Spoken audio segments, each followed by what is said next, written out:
Bonjour chers conspirés, soyez les bienvenus au Conspiratorium, chez vous au Conspiratorium, et je suis heureux de vous revoir aujourd'hui. Tant de nouvelles se passent au monde et beaucoup en République démocratique du Congo. Nous allons discuter juste brièvement, pas longtemps, de nominations et des élévations en grade, donc des services militaires chez nous.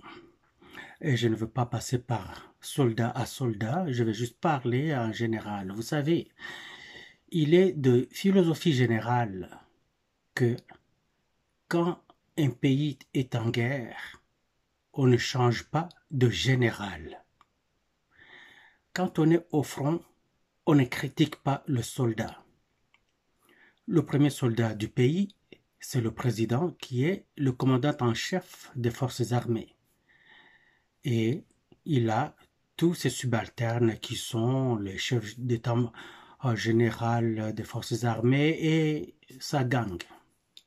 Je parle d'une gang, vous comprendrez que je suis nord-américain. On parle de la gang ici. Voilà. J'ai essayé de passer au travers certaines nominations et je n'ai pas su ce qu'il fallait en dire. Mais j'ai vu que dans certains groupes WhatsApp, les gens se sont comme sentis frustrés du fait qu'on ait nommé le général Masunzu pour l'Est. Et il l'accusait d'être un Tutsi. Je ne le connaissais pas, moi. Je suis allé vérifier, oui, et j'ai trouvé qu'il en était ainsi. Mais est-ce que le fait qu'il soit Tutsi qu'il ne faut pas lui faire confiance, ou c'est plutôt le fait qu'à la base, il avait combattu pour l'ennemi, donc pour l'armée rwandaise, donc pour le M23. Je pense que c'est la dernière assertion qui vaut. Le fait qu'à la base, il n'avait pas été pour notre pays et qu'il était en train de combattre pour l'ennemi, c'est tout à fait normal que la population le prenne comme tel, comme ennemi, et que la population ne soit pas tout à fait heureuse de le voir aux commandes des forces armées congolaises à quelque niveau que ce soit, à l'Est ou n'importe où en RDC. J'ai souvenance, j'étais encore beaucoup plus jeune, en ce moment-là je vivais en Afrique du Sud, c'était en Coupe d'Afrique si je ne m'abuse pas, ou en Coupe du Monde, c'était en Coupe du Monde, les éliminatoires. Quand l'Afrique du Sud devait jouer contre la France et que l'entraîneur de l'équipe sud-africaine qui s'appelait Bafana Bafana, je pense que ça s'appelle toujours ainsi, était un Français. J'oublie le nom, si vous vous rappelez, vous pouvez vous rappeler son nom. Certains Sud-Africains avaient dit, ce n'est pas normal qu'on puisse l'avoir comme entraîneur des Sud-Africains pendant que les Sud-Africains vont jouer contre les Français. Parce que lui, il est Français, de sang, pur sang d'ailleurs. Et on pensait qu'il allait pas nécessairement favoriser la France parce qu'il n'en a pas les moyens, mais plutôt donner une stratégie aux Sud-Africains, une stratégie de jeu qui pourrait avantager la stratégie des Français. Et cela va s'avérer sur le terrain, car les Sud-Africains jouaient sans stratégie du tout. Ils étaient partout et nulle part. Ils couraient derrière la balle et ils poursuivaient les Français dans tous les sens et ils ont été complètement écrabouillés par les Français. En fin de compte, quelqu'un devait payer le prix. Et c'est plutôt les Sud-Africains. Ils se sont regardés et ils n'avaient que leurs yeux pour pleurer. Ça pourrait être le cas pour notre pays. Si Masunzu, aujourd'hui, est considéré comme adversaire de fortune contre le Rwanda, est-ce que parce qu'il n'aime pas le Rwanda? Non, c'est son pays d'origine et il a déjà été fidèle à ce pays-là. C'est juste parce qu'il n'a pas trouvé son compte à un certain moment au Rwanda et il avait plutôt trouvé en RDC. Mais maintenant, comme l'a pu soulever un confrère congolais dans son émission, il disait, est-ce que vous êtes sûr que Masunzu, s'il voyait les troupes rwandaises en train de se faire écrabouiller par les troupes congolaises, ne va-t-il pas avoir le sursaut en lui du naturel, donc de son sentiment rwandais, de son sang rwandais, et qui retourne les Congolais, disons, oui, les Congolais, à l'avantage des Rwandais, donc qu'ils puissent vendre la mèche. Je me suis dit oui et non. Je vais prendre mon propre exemple pour expliquer ça. Moi, Congolais, pur sang, je suis aussi Canadien et je servais au sein des forces canadiennes. Si moi, étant d'allégeance canadienne, mais de nationalité congolaise, la nationalité on est avec, on l'a dans le sang. Que le Canada soit en train de s'affronter contre le Congo, que je trouve que le Congo est mal mené. Qu'est-ce qui va venir à moi si je suis aux commandes des troupes canadiennes? J'aurai de la compassion pour mes Congolais, car je suis d'origine congolaise. J'ai été élevé par le Congo, j'ai été nourri par le Congo. Je vais essayer de voir comment je peux avantager les Congolais pour qu'ils ne puissent pas se faire tuer. C'est que probablement, comme on parle du service militaire, je vais faire tuer les Canadiens, n'est-ce pas? Oui, c'est cela. C'est pour ça que dans des situations comme ça, si je suis un homme de foi, un homme fiable, avec des valeurs morales de pointe, je vais dire à mes autorités canadiennes, s'il vous plaît, ne me donnez pas cette mission-là. J'ai une loyauté partagée. Et si les autorités canadiennes me forcent la mission, malgré moi, c'est qu'ils sont en train de mettre les Canadiens en danger. Normalement, je devrais refuser la mission. Pourquoi Masunzu accepte cette mission? Aime-t-il les Congolais au point où il n'aime plus ses frères et ses sœurs rwandais? Est-il vraiment voué à la cause congolaise plus qu'à la cause rwandaise? Regardons un peu. D'autres Rwandais qui s'étaient retrouvés dans l'armée congolaise par le mixage et tout ça, qu'est-ce qu'ils ont fait? N'ont-ils pas fait défection pour le Rwanda? N'ont-ils pas fait défection pour la M23 qui n'est rien d'autre que les forces rwandaises? Oui, ils l'ont fait. Pourquoi? Parce que c'est naturel pour eux. Ils sont rwandais. Est-ce qu'on peut donner bénéfice du doute au général Masunzu? Tout le monde a droit à ça. Mais devrions-nous courir ce risque-là? Calculer? Je ne pense pas. Mais pourquoi le chef l'a choisi? Aucune idée. Il a des connaissances des choses et des situations que j'ignore. Alors, je ne veux pas critiquer le choix du chef. Je vais juste émettre cette idée-là, mon opinion, et que je garde pour moi. Vous aussi, gardez votre propre opinion pour vous. N'adoptez pas mon opinion, car je suis un vulgaire. inconnus rencontrés ici en ligne sur Internet. Mais, comme vous, comme notre cher président, nous aimons le Congo. Et je suis sûr que Tshisekedi aime tellement le Congo qu'il ne prendrait pas le risque non calculé. Car c'est lui qui portera la croix de tout ça.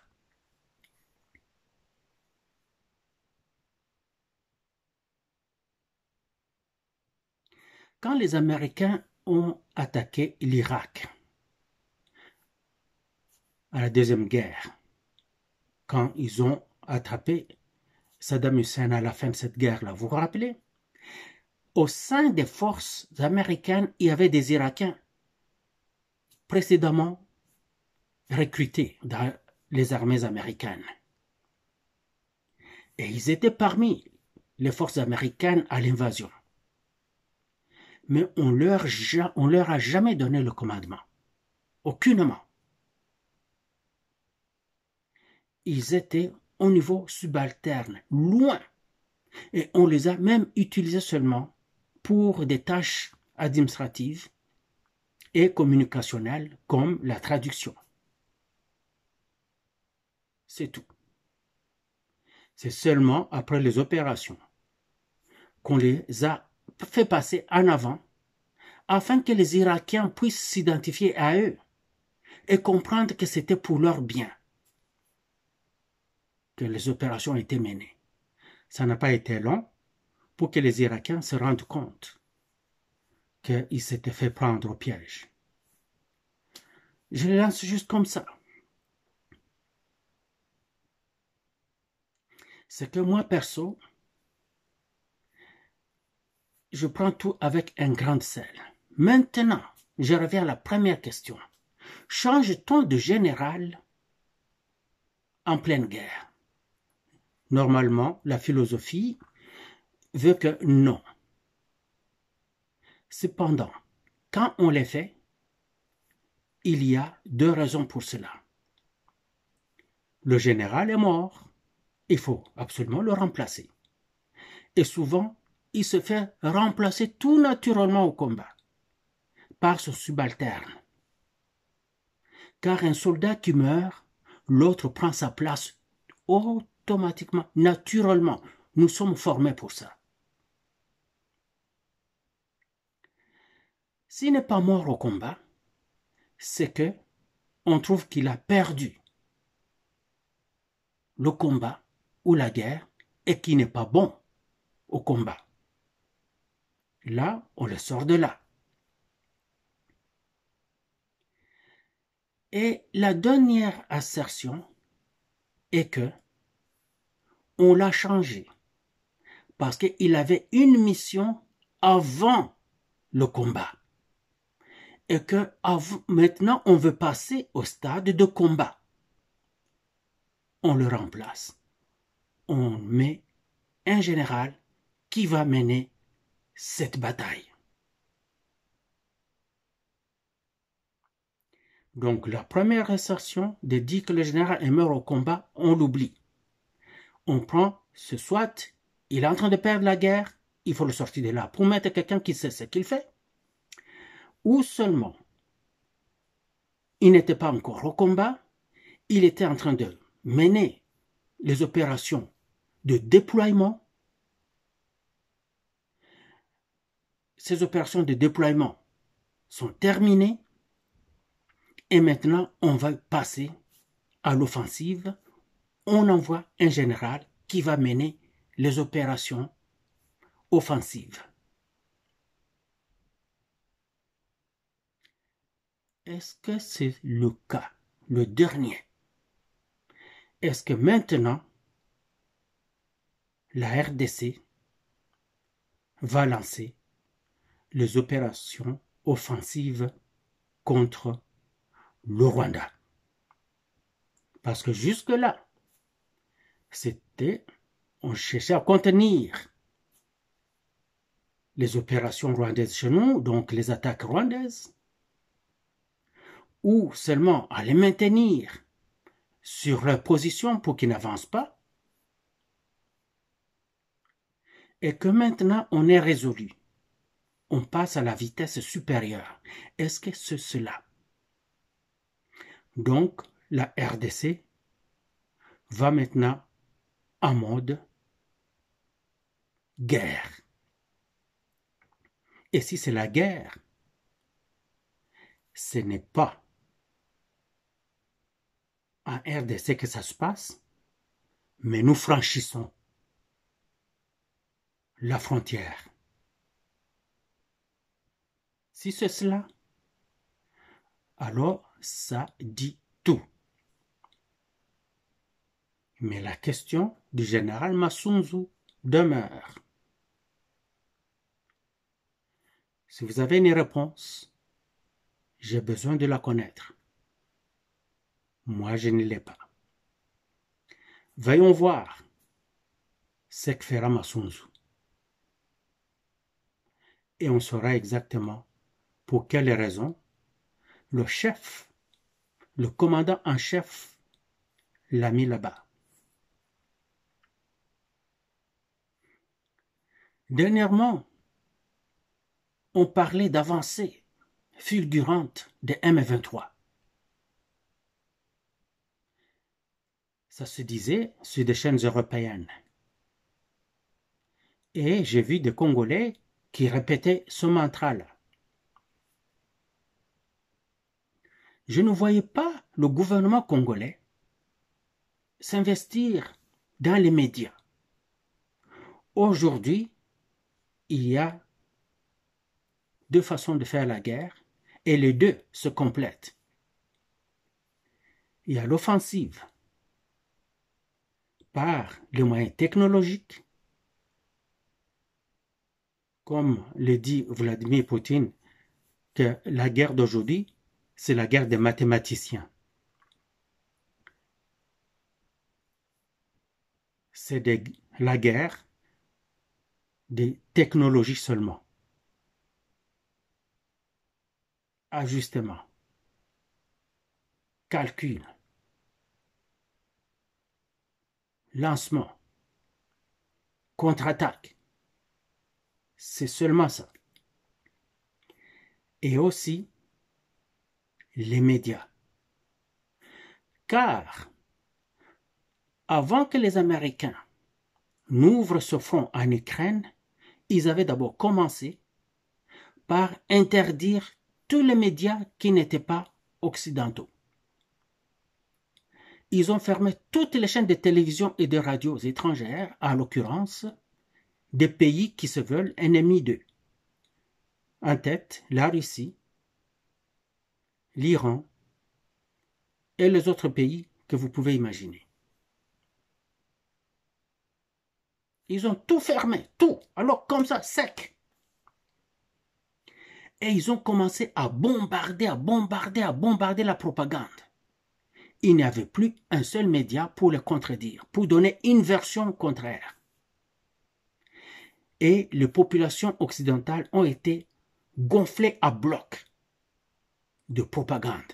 Et c'est ainsi que ces populations se sont mises derrière leurs autorités et les offensives que ça menait en Ukraine. Au fur et à mesure, il y a des voix qui commencent à se lever, des voix locales, qui donnent des petites versions contradictoires et qui tombent dans une oreille, une deuxième, troisième, et ainsi de suite. Plusieurs personnes sont au courant de versions contraires à la version gouvernementale. Là, ça a commencé à changer et ainsi aujourd'hui on a des gens qui sont contre cette guerre parce qu'ils savent qu'il y a trop de mensonges. Mais la propagande continue à pomper fort.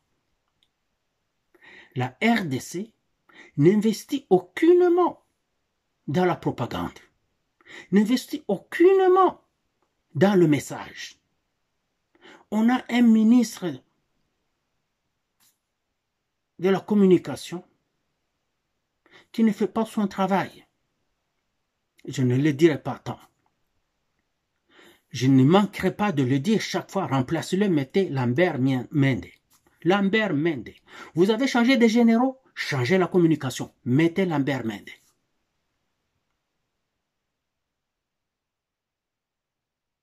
Mettez Lambert Mende. Les communicateurs du chef de l'État, qui sont à la présidence, la cellule de communication, elle fait quoi? Rien. Pourquoi c'est le président qui doit tout le temps passer pour s'exprimer et donner sa version des faits? Ce n'est pas son travail. Son travail, c'est de donner des directives et tout le monde fait sur les directives. Les gens devraient se précipiter pour aller vite être proactifs. Penser à l'avance. Prendre des mesures qui s'imposent à l'avance pour faire la volonté du chef. Chose qu'ils ne font pas. Ils attendent, ils ont leur argent qui entre au compte, ça se limite là. Ils ne veulent pas frustrer les Occidentaux, ils ne veulent pas frustrer les ambassadeurs. C'est ça. Je pense qu'il est temps que le ménage se fasse là. Parce que vous ne pouvez pas faire la guerre tant que c'est l'ennemi qui va venir parler à vos troupes, c'est l'ennemi qui parle à votre population, c'est l'ennemi qui est dans vos médias. Non. Vous devez tout faire pour que l'ennemi consomme votre message à vous. Que l'ennemi, la population de l'ennemi vous entende plus qu'il n'entend les leurs. Que votre population à vous vous entende plus que l'entend l'ennemi.